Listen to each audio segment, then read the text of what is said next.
नमस्कार, कैसे हैं आप सब। आई होप कि आप सभी अच्छे होंगे। मैं Sangeeta from Learno hub, the free learning platform, जहां आप पढ़ सकते हैं math science SST absolutely free at learnhub.com।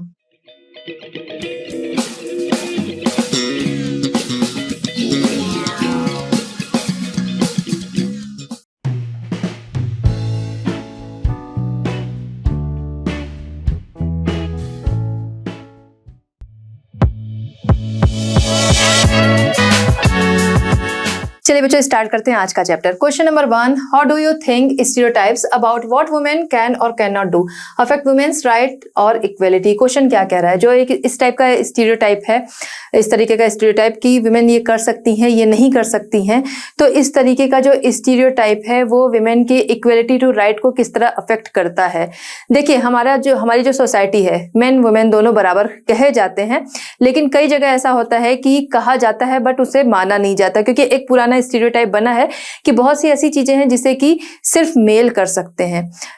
बहुत से ऐसे स्पोर्ट्स थे जिन्हें माना जाता था कि सिर्फ मेल जो हैं वो इस स्पोर्ट में पार्टिसिपेट कर सकते हैं, लेकिन हमने देखा कि काफी टाइम से वो सारे स्पोर्ट्स जो हैं उसमें विमेन ने सिर्फ पार्टिसिपेशन ही नहीं किया, बल्कि वहां से काफी मेडल भी वो लेकर आई।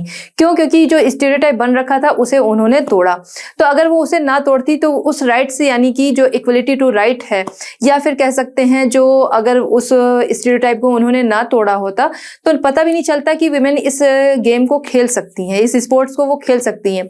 क्योंकि स्टीरियोटाइप तो यही बना था कि मेल जो है बस वही इसे खेल सकते हैं, इसमें पार्टिसिपेट कर सकते हैं, बट विमेन जो है उन्होंने उसमें पार्टिसिपेशन भी किया और साथ ही साथ उस स्टीरियोटाइप को तोड़ा भी मेडल लाके। ठीक, चलिए, prevailing stereotypes about women what they can and cannot do have a severe impact on their right to equality. Women get less salary than men.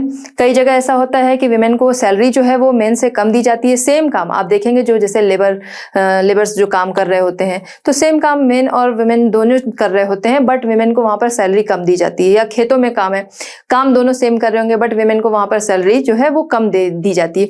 क्यों? क्योंकि ये माना जाता है कि वुमेन जो है वो हो सकता है कि उतनी तेजी से काम ना कर रही हूं या उतनी मल्टीटास्किंग ना हो, जबकि काम दोनों सेम कर रहे हैं, सेम टाइम भी लगा रहे हों, लेकिन फिर भी ऐसी जो सोच है कि स्टीरियोटाइप बन रखा है, उसकी वजह से विमेन को कम वहां सैलरी दी जाती है।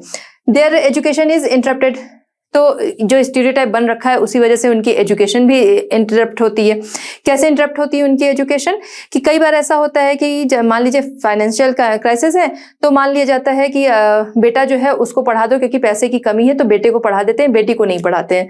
ठीक है, या फिर कह सकते हैं कि बेटा जो है वो पढ़े लिखेगा, फिर आगे वो कमाएगा, अपनी फैमिली देखेगा, हम लोगों को देखेगा, बट बेटी जो है वो शादी हो जाएगी, वो अपने घर चली जाएगी, उसे अपना घर देखना है, उसे जॉब तो करनी नहीं है, इसलिए भी उसकी एजुकेशन जो है वो रोक दी जाती है। दूर का स्कूल है तो उसके लिए क्या किया जाता है कि बेटे को भेज दिया जाता है, बट बेटी को नहीं भेजा जाता है कि भाई वो दूर कहाँ जाएगी। ठीक है, या फिर कह सकते हैं बाहर हायर एजुकेशन के लिए बाहर जाना है तो बेटे को भेज दिया, बट बेटी को नहीं भेजा। इसलिए नहीं भेजा, गर्ल्स को इसलिए नहीं भेजा गया कि हायर एजुकेशन के लिए वो दूर कहाँ जाएगी, बाहर कहाँ जाएगी। ठीक है, तो इस तरीके का जो स्टीरियोटाइप बन रखा है उसकी वजह से उनकी एजुकेशन जो है वो इंटरप्ट होती है। ठीक है, ये समझ में आ गया। It is believed in such thinking that technology for science brain is needed and girls are not capable of such thing. देखिए, कई ऐसी चीजें हैं जैसे साइंस है, साइंस टेक्नोलॉजी है, उनके लिए माना जाता है कि ये ब्रेन वाला काम है, और गर्ल्स जो हैं वो इसके लिए वो कैपेबल नहीं है। तो ये ऐसे जो थॉट्स रहे हैं जिसकी वजह से अगर हम देखिए माइंड में अगर हम कुछ लाते हैं, ठीक है, ऐसे पहले इस पे आते हैं, जो इस तरीके के थॉट्स हैं, ठीक है, तो उसकी वजह से भी विमेन जो हैं वो आगे नहीं बढ़ पाती हैं।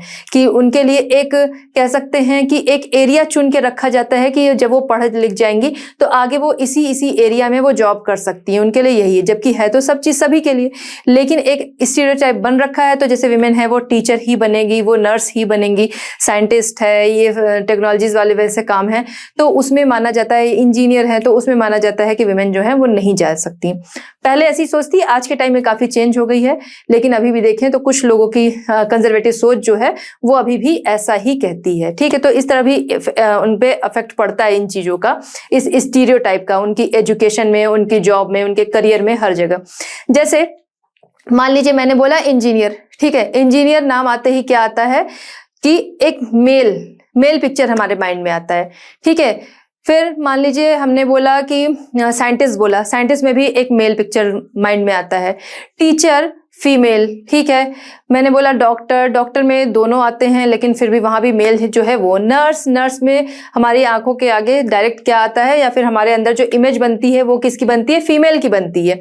जबकि काम दोनों करते हैं सारे, ठीक है। साइंटिस्ट भी आपको मिल जाएंगे, डॉक्टर भी मिल जाएंगे, टीचर भी मिल जाएंगे, नर्स भी मिल जाएंगे, ये सारे। पायलट, पायलट में हमारे अंदर जो इमेज बनी वो क्या बनी, वो बन रही है मेल की। लेकिन अगर हम देखें तो ये सारे काम जो है वो दोनों ही कर रहे हैं। तो क्यों ऐसी इमेज बनती है, क्योंकि एक स्टीरियोटाइप है जिसकी वजह से जो विमेन है करियर चुनने में भी, चाहे उनकी फैमिली की तरफ से चाहे उनकी तरफ से, ये चीजें उनकी करियर को भी अफेक्ट करती हैं, ठीक है।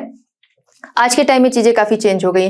तो आपको पॉइंट समझ में आ गए कि उनकी एजुकेशन जो है वो, उनकी सैलरी और भी बहुत सारे ऐसे पॉइंट्स मिल जाएंगे जो कि इस स्टीरियोटाइप की वजह से अफेक्ट होते हैं। चलिए बच्चों देखते हैं question number 2। Question number 2, list one reason why learning the alphabet was so important for women like Rajsundari Devi, Ramabai and Rukaiya. Question क्या कह रहा है कि आपको रीजन देना है कि राजसुंदरी देवी, रमाबाई एंड रुकैया, इनके लिए अल्फाबेट लर्निंग क्यों इंपॉर्टेंट थी। तो देखिए, इनके लिए हो या किसी के लिए भी हो, अल्फाबेट लर्निंग क्यों इंपॉर्टेंट होती है। आपने भी पढ़ना लिखना सीखा, पहले आपने अल्फाबेट सीखे, फिर वर्ड के बाद, उसके बाद आप लोग सेंटेंस बनाने लगे, ठीक है।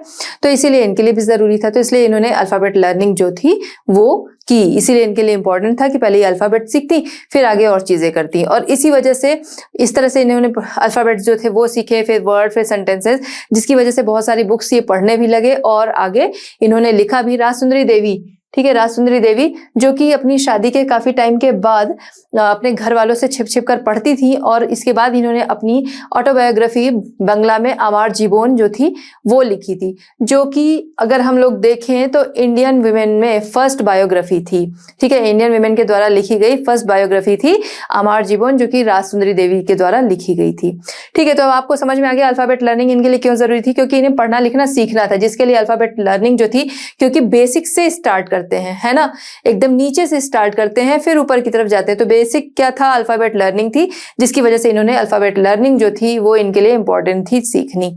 चलिए बच्चों देखते हैं question number 3।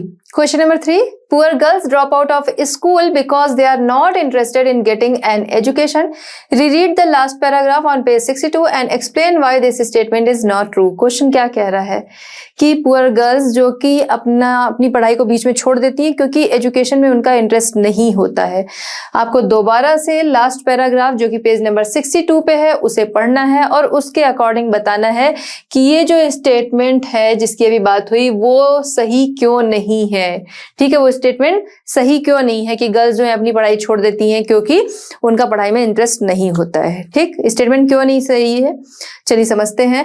Non availability of school and teacher, ठीक है। अवेलेबिलिटी जो है वो टीचर की या स्कूल की ना होना, इसका एक बड़ा रीजन है कि स्कूल ही नहीं है या फिर स्कूल है बट वहाँ कोई टीचर नहीं होता। कई बार ऐसे इलाके होते हैं, ऐसे एरियाज होते हैं जहाँ पर टीचर जो है वो अवेलेबल नहीं होते हैं, ठीक। फिर स्कूल ड्रॉप आउट, स्कूल बहुत दूर दूर होते हैं जिसकी वजह से लोग जो है अपनी गर्ल्स को नहीं भेजते हैं। कई बार होता है लोग अपने बच्चों, मतलब गर्ल या बॉय दोनों को नहीं भेजते, और या फिर भेज रहे हैं तो सिर्फ बॉयज को भेजते हैं, गर्ल्स को लोग नहीं भेजते हैं कि उतनी दूर वो पढ़ने कहाँ जाएगी, इसलिए नहीं भेजते। नो मीन्स ऑफ ट्रांसपोर्टेशन, ये दूर के स्कूल है, आने जाने के लिए ट्रांसपोर्टेशन जो है वो सही नहीं, कहीं रोड नहीं सही है, कहीं उनको बस वैन ये सब चीजें नहीं मिल रही हैं। दूर स्कूल है तो घर से छोड़ने वाला भी कोई नहीं है, तो जब उनके पास कोई रास्ता नहीं होता तो वो स्कूल नहीं जाती हैं, ठीक है। तो बीच में उनको पढ़ाई छोड़नी पड़ती है या स्कूल नहीं जा पाते हैं इस वजह से, ट्रांसपोर्टेशन ना होने की वजह से। Many families do not give importance to the education of girls, बहुत सारी ऐसी फैमिलीज आज के टाइम में चेंज हो गई है लेकिन अभी भी है कि वो गर्ल्स की एजुकेशन को इम्पोर्टेंस नहीं देते हैं, ठीक है। उनको लगता है कि बेटा है वो पढ़ लिख जाएगा क्योंकि बेटा जो है वो हमारे साथ रहेगा या हमारे घर को देखेगा, अपनी फैमिली को देखेगा, बेटी उसकी शादी कर देंगे वो दूसरी जगह चली जाएगी, ऐसी जो सोच थी। तो उसके अकॉर्डिंग लोग जो थे अपनी बेटी को एजुकेशन देने में इंटरेस्टेड नहीं होते थे, लेकिन आज के टाइम में चेंज हो गया है और एक तरह से कह सकते हैं कि अनिवार्य शिक्षा भी कर दी गई है, ठीक है। एजुकेशन जो है वो सबके लिए जरूरी कर दी गई है, फ्री कर दी गई है 14 ईयर्स तक, जिसकी वजह से लोग जो है वो स्कूल अब बच्चों को भेजने भी लगे हैं, ठीक। Many families do not give importance to to the education of girls, ये हो गया। Some families can not afford education, कई बार ऐसी फैमिलीज भी होती हैं कि वो भेजना चाहती हैं बट वो अफोर्ड नहीं कर सकती हैं, फाइनेंशियल क्राइसिस की वजह से वो अपनी गर्ल को स्कूल नहीं भेज पाते हैं। ठीक है, तो ये सारे रीजन हैं जिनकी वजह से क्या होता है कि गर्ल्स की पढ़ाई जो है वो बीच में छूट जाती है, ना कि उनका इंटरेस्ट एजुकेशन में नहीं है इसलिए। चलिए बच्चों देखते हैं question number 4। Question number 4, can you describe 2 methods of struggle that the women movements use to raise issue if you had to organize a struggle against stereotypes about what women can or cannot do, what method would you choose from the ones that you have read about। ठीक है, question क्या कह रहा है कि आपको क्या करना है, क्या आप डिस्क्राइब कर सकते हैं क्या कि अगर कोई इश्यू है तो उसके लिए स्ट्रगल मूवमेंट जो है, वुमेन मूवमेंट जो है, उसके 2 मेथड आपको बताने हैं। साथ ही साथ कोई एक मेथड जो कि ये वॉइस रेज करे कि विमेन ये कर सकती है नहीं कर सकती, जो इस टाइप का स्टीरियोटाइप है, इसके लिए वॉइस रेज करने के लिए आपको कोई एक मेथड बताना है। साथ ही साथ क्या है, why would you choose this particular method, इस मेथड को जो आप बता रहे हो आपने इसे क्यों चूज किया। ठीक है, तो अब इस मूवमेंट के लिए, ठीक है, विमेन स्ट्रगल मूवमेंट के लिए 2 मेथड की अगर बात करें तो फर्स्ट आता है प्रोटेस्टिंग, कि अगर विमेन के हितों की बात नहीं की जा रही, उनके इंटरेस्ट की बात नहीं की जा रही, तो उसके लिए वो प्रोटेस्ट करते हैं। ठीक है, जिसके लिए लोग सड़कों पर आते हैं, प्रोटेस्ट करते हैं, रैलीज वगैरह निकालते हैं, जिससे कि लोगों को जो है उनकी प्रॉब्लम्स पता चले और वो उनको दूर करें। ठीक है, इसलिए वो प्रोटेस्ट करते हैं। प्रोटेस्ट हो गया। दूसरा है कैंपेनिंग, ये एक अच्छा तरीका है कैंपेनिंग कि लोग जो हैं निकलते हैं, साथ में लोगों को जोड़ते जाते हैं और उसके बाद उनकी जो प्रॉब्लम है उसको लोगों के सामने रखते हैं। ठीक है, दूर दूर तक उनकी वॉइस जा सके, इस वजह से कि उनको जो है वो उनके साथ जो गलत हो रहा है उसके लिए फैसला, उसके लिए लॉ जो है वो बनाया जा सके। जैसे 1997 उस टाइम में जो एजुकेशन इंस्टीट्यूशंस हैं उनके लिए कानून बनाया गया। ठीक है, कि वहां पर विमेन के साथ जो मिसबिहेव होता है उसके लिए लॉ लाया गया। फिर हम देखते हैं कि विमेन के साथ जो घरों में फिजिकली एंड मेंटली टॉर्चर किया जाता है उसके लिए 2006 में कानून लाया गया। उसके पहले नहीं था। 2006 में जो विमेन को फिजिकली और मेंटली टॉर्चर करते हैं जैसे डॉरी वगैरह के लिए, तो उसके लिए 2006 में लॉ लाया गया, उसके पहले तक वो नहीं था। तो इस तरीके के लॉ चीजें जो है कि लोग जो है इसी तरह से प्रोटेस्ट एंड कैंपेन के जरिए जो विमेन के हितों की, इंटरेस्ट की बातें नहीं होती हैं उनके लिए वॉइस रेज करने के लिए इनका यूज करती हैं। ठीक, अब एक मेथड कि जो स्टीरियोटाइप है विमेन कर सकती हैं नहीं कर सकती हैं, जो क्वेश्चन का नेक्स्ट पार्ट है, उसके लिए कौन सा मेथड। तो देखिए मेथड जो आपके बुक में दिया है आप उसमें से कुछ भी चूज कर सकते हैं, बट मेरे अकॉर्डिंग अवेयरनेस जो है वो सबसे बेटर मेथड है। अवेयरनेस, लोगों को जानकारी होनी चाहिए कि उनके क्या क्या राइट्स हैं। ठीक है, अगर उनके इंटरेस्ट की बातें नहीं हो रही हैं तो अपनी बातें वो किससे कह सकते हैं, कहाँ पर अपनी वॉइस रेज कर सकते हैं, अपनी कंप्लेन जो है वो कहाँ कर सकते हैं। तो ऐसी अवेयरनेस लोगों के अंदर होनी चाहिए, जिसके लिए रैलीज वगैरह भी निकाली जाती हैं, लोगों को इकट्ठा किया जाता है।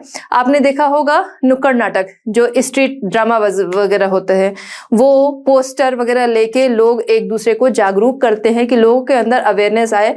अगर किसी के साथ मिसबिहेव हो रहा है, किसी के साथ अगर कुछ बुरा किया जा रहा है, उसे मेंटली टॉर्चर किया जा रहा है, फिजिकली टॉर्चर किया जा रहा है, तो वो अपनी वॉइस जो है वो रेज कर सकता है। तो इन सब चीजों के लिए सबसे पहला मेथड क्या है, अवेयरनेस। कि लोगों को जब अवेयरनेस होगी तभी वो अपनी बातें ऐसे बताएंगे, नहीं तो हो सकता है कि बर्दाश्त करते रहें घर में बैठ के।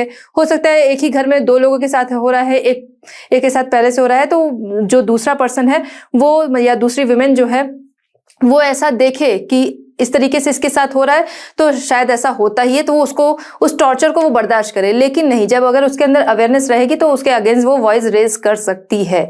ठीक है, तो इसलिए आपने ये जो मेथड है वो क्यों चूज किया, इसीलिए क्योंकि अवेयरनेस जो है वो सबसे ज्यादा जरूरी है। अवेयरनेस होगी तभी इंसान जो है वो अपनी वॉइस, अपने राइट्स को जान सकेगा और वॉइस उसके लिए रेज कर सकेगा। तो बच्चों इस तरह हमारा ये चैप्टर होता है कंप्लीट। मिलते हैं नेक्स्ट चैप्टर नेक्स्ट सॉल्यूशंस के साथ at Learno hub. Learno hub free है पर बेस्ट है।